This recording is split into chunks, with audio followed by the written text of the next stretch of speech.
आज के इस वाले वीडियो में तुम्हें पता चलेगा अगर वन पीस क्या है, द वर्ल्ड क्या है, लूफी का ड्रीम क्या है, रेड लाइन को किसने बनाया, क्यों बनाया, उसके बाद वर्ल्ड कैसे डूबेगा, कौन डुबाएगा वर्ल्ड में, ऐसा क्या होगा। तो आज की प्रेडिक्शन के द्वारा मैं बताऊंगा, क्योंकि थ्योरी में बना मैं उतना ज़्यादा अच्छा नहीं हूँ। तो इंट्रो के बाद मिलते हैं, क्योंकि इसके बाद मुझे 22 मिनट का वीडियो भी बनाना है, तो जल्दी में हो।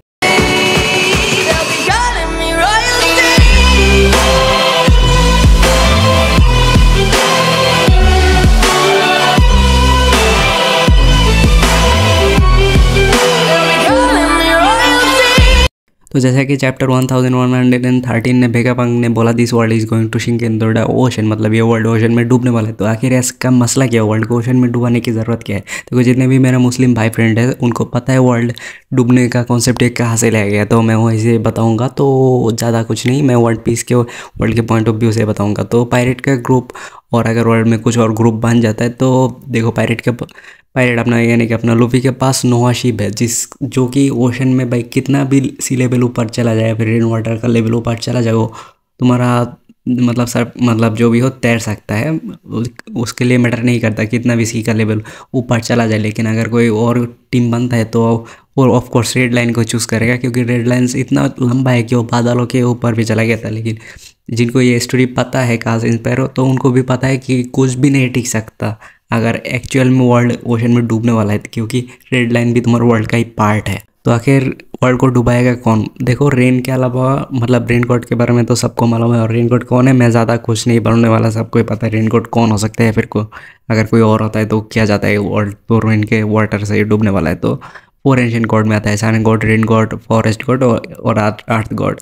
ये लोग एग्जिस्ट करे फिर ना करे, लेकिन अगर एंशिएंट टाइम के लोग इन पे भरोसा करते हैं तो अब मैटर नहीं करता, ये लोग एग्जिस्टेंस पे आ चुके हैं। बस यही नहीं, ये लोग 800 साल पहले भी एग्जिस्टेंस में आए थे। मतलब मैं डेविल फ्रूट की बात कर रहा हूँ, जो कि हमें डिज़ायर से पैदा हुए हो गए। तो एक्चुअली में 800 साल पहले हो सकता है वो एक्चुअली में जिंदा थे, या फिर उनका डेविल फ्रूट किसी ने खाया था। यानी कि सबको पता है जो बॉय ने निका का फ्रूट खाया था और किसी और ने किसी ने ट्राई किया होगा, और उस टाइम पे भी वर्ल्ड को डुबाने की ट्राई किया होगा। तो वॉइड सेंचुरी उसी का ही कुछ पार्ट हो सकता है। तो उसमें पे ना जाते तो अब रेड लाइन पे आता है। रेड लाइन का क्या मसला है, मतलब इसका ज़रूरत क्या है, मतलब इसका एग्जिस्ट करने का। और एंशिएंट गॉड के टाइम पे मतलब उनके सोच के लिमिटेशन के हिसाब से रेड लाइन उनका एक मसला हो सकता है, जो कि सोल्यूशन होगा वर्ल्ड का। लेकिन उस टाइम के हिसाब से अगर वो मसला था यानी कि सोल्यूशन था, लेकिन इस टाइम पे वो इम्परफेक्ट है, क्योंकि टाइम के हिसाब से अगर कोई चीज़ पहले बेस्ट था तो आज वर्स्ट की कैटेगरी में भी आ सकता है, क्योंकि ये इवॉल्व होता है और पॉइंट ऑफ व्यू चेंज होता है। तो इसलिए इस टाइम के हिसाब से आप रेड लाइन को एग्जिस्ट नहीं करना चाहिए था, क्योंकि आप वन पीस भी तो बनाना है। तो अगर तुम्हें रोजर के रिएक्शन पता होगा तो उसने रेड लाइन में हंस दिया होगा, क्योंकि मेरे लिए 2 पॉसिबिलिटी है और सबको पता है वन पीस क्या हो सकता है, यानी कि द वर्ल्ड और या फिर एक लैंड जहाँ पर सभी कुछ यूनाइट होगा। तो रोजर को जब मालूम पड़ेगा भाई रेड लाइन को तोड़ दे या फिर सभी वर्ल्ड को मिला दे, भाई ऑफकोर्स वो हंसेगा, ये दोनों पॉसिबल है। लेकिन बाद में उन्होंने बोला था कि वो टाइम से जल्दी पहुँच गए, मतलब सोचा होगा भाई ऐसा किया था इसके बारे में, इसके लिए हम लोग इतना दूर आ गए। तब उनको पता चला भाई एक्चुअल में यह चीज़ क्या है। और रोजर का हंसना भी मैटर करता है, क्योंकि ये कोई आसान काम नहीं है पूरा वर्ल्ड को यूनाइट करने का। और उस टाइम पे तुम्हारा 4 एंशिएंट गॉड का भी रोजर को घंटा कोई आइडिया नहीं था, या फिर होगा भी उनको डेविल फ्रूट के बारे में नहीं पता होगा। तो भाई उनको डेविल फ्रूट को खाओ, उसके बाद दोबारा से काम करो, उसके बाद शिरोशी भी पैदा नहीं होता। तो मतलब शिरोशी पैदा होता बच्चा था जो भी हो, रोजर टाइम से पहले आ गया था, तो उसको ये चीज़ मालूम था।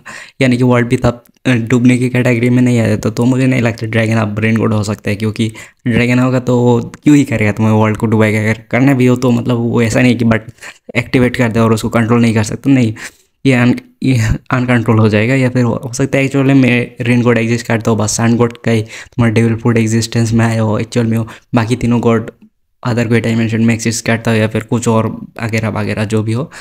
तो अपना लूफी का ड्रीम क्या है, तो तुम्हें पता है नहीं रॉबिन का रिएक्शन, उसका रिएक्शन लिटरली में बता रहा था ये तो सुना सुना सा लग रहा है। मतलब वो कहाँ से है, अपना ओहारा से। ओहारा पे कौन था, अपना प्रोफेसर क्लोवर। तो प्रोफेसर के क्लोवर के मतलब उनको भी हिस्ट्री के बारे में आइडिया था, तो उनको ऑफकोर्स ये चीज़ आइडिया था। हो सकता है कि और एंशिएंट किंगडम को या फिर कुछ हो उनको यूनाइट करना पड़े, उसके बाद कुछ बनाना पड़े। तो ये चीज़ रॉबिन को सुना सुना सा लगा, तो उसने लूफी के ड्रीम के ऊपर ऐसा रिएक्ट किया। तो लूफी का ड्रीम सिंपल यही होगा कि उसको पूरे वर्ल्ड को यूनाइट करने के बाद एक बहुत बड़ा पार्टी अरेंज करना है। तो ये पॉसिबिलिटी हो सकता है। तो अब आते हैं वो आखिर वन पीस क्या है। तो देखो वन पीस ज़्यादा कुछ नहीं, ये वर्ल्ड ही है, लेकिन वर्ल्ड के बीच में एक तुम्हारा पीस है जो कि सभी किंगडम को यूनाइट करने की बात बना जाएगी। तो ये कहाँ पर, जहाँ पर तुम्हारा मेरिजियस मौजूद है और फिशमैन आइलैंड ठीक उसके ऊपर तुम्हें ये पूरा वर्ल्ड का वगैरह वगैरह बनाना पड़ेगा। और वहाँ पर अगर एयरलाइन को हटा भी दे तो वहाँ पर ही तुम्हारा सभी सी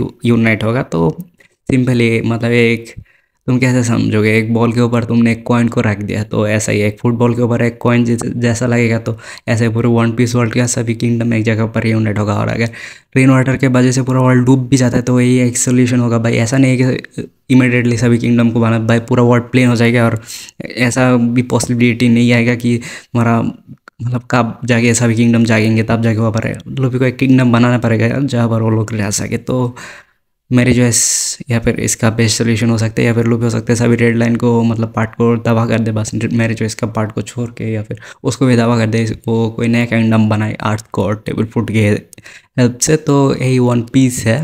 तो और कुछ रह गया क्या? मैं चलता हूँ।